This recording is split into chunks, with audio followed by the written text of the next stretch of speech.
안녕하세요. 저는 충북대학교 병원 소아청소년과 우혜원이라고 합니다. 저는 오늘 ADHD와 경련에 대한 이야기를 해보고자 합니다. 흔히 ADHD 약물이 발작의 위험을 높인다라는 이야기가 있는데 오늘은 그 부분에 대해서 최신 연구를 소개해드리고자 합니다. 우선 ADHD는 주의력 결핍 과다 행동 장애라고 합니다. 소아청소년과 젊은 성인에서의 유병률을 보면 5에서 7% 정도의 사람들이 ADHD를 가지고 있는 것으로 알려져 있습니다. ADHD는 그럼 뇌전증과 어떤 연관성이 있을까요? 뇌전증을 가진 아동에서 가장 흔히 동반되는 질환 중 하나로 알려져 있고요. 일반 인구에 비해서 뇌전증 환자에서의 ADHD 유병률은 2.7에서 4배 정도 높은 것으로 보고되어 있습니다. 그리고 ADHD와 뇌전증을 함께 진단받은 소아를 살펴보면 약 80% 정도의 환자들은 뇌전증을 진단하기 전에 이미 ADHD의 증상이 발현되고 있었다고 합니다. ADHD의 동반 비율이 높은 뇌전증 증후군은 이전에 양성 롤란딕 뇌전증이라고 알려져 있던 자연호전, 중심측두부 극파 뇌전증이 있고요.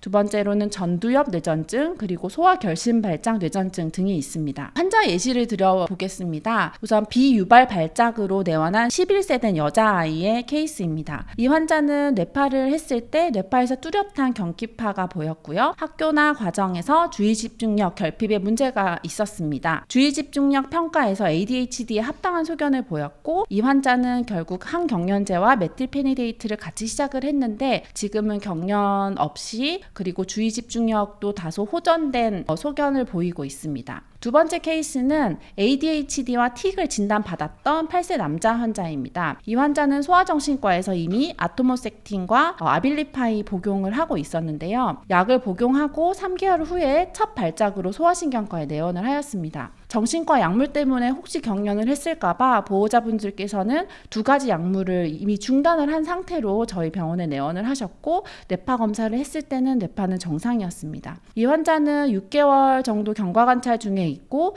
약물 치료 없이 추가 발작은 없는 상태입니다. ADHD에서는 이러한 메틸페니데이트나 아토모세틴이라는 약을 주로 사용을 하게 되는데 중추신경 흥분제로 알려져 있는 이 메틸페니데이트라는 약물이 경련을 유발시킬 수도 있다라는 오해를 종종 사고 있습니다. 2018년도에 에필랩시아에 게재된 논문에 따르면 뇌전증 환자에서 메틸페니데이트를 사용했던 경우 경련이 유발되었던 보고는 0에서 18% 정도였습니다. 하지만 이러한 경련 유발은 일시적이고 매우 경미했고 약물로 인해서 발생했다는 증거를 찾을 수는 없었고 하지만 이 약물 때문에 경련이 지속되었을까봐 약물을 중단하였던 보고는 한 5% 정도 되었다고 합니다. 하지만 그 이후에 보고된 많은 연구들에서 뇌전증 환자에서조차 ADHD 치료제가 발작 위험을 증가시키지 않는다. ADHD 치료제가 경련 발작이나 수면 뇌파 이상에 부정적인 영향을 미치지 않는다. 그리고 메틸페니데이트는 발작 조절을 악화시키지 않고 오히려 발작의 위험을 감소시키더라. 뇌전증이 동반된 ADHD가 있는 아동들에게서는